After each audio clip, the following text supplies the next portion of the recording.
நான் தாங்க செக்கு பேசுறேன். இன்னைக்கு என்ன கேஸ் பண்ணிட்டீங்களா? கண்டுபிடிச்சிருக்குன்னு நினைக்கிறேன். எங்க குட்டி காடான பாக்குறீங்களா? இதான் பவள முல்லையும் முல்லை செடியும் மல்லி செடியும் இருக்கு.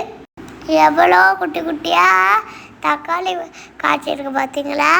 இதான் அதுவாகவே முளைச்சதுதான். ஃபஸ்ட்டு பார்த்தது என்னதுன்னா புலவலி செடியும் செடியும் பார்த்தோம். அடுத்து பார்க்கலாமா? எவ்வளோ அழகா இருக்குல்ல ரோஸு.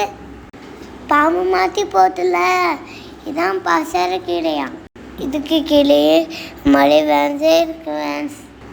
மிளகாய் செடியும் நாங்களாம் போடலை, அதே முளைச்சி வந்து அழகாக போட்டு பாருங்களேன். தக்காளி செடியை தொலாம் பார்க்கணும். மழை பூ பறிச்சு சாமிக்கெல்லாம் வைக்கக்கூடாது. நீ ஊட்டி முடிச்சாச்சு. பாய்.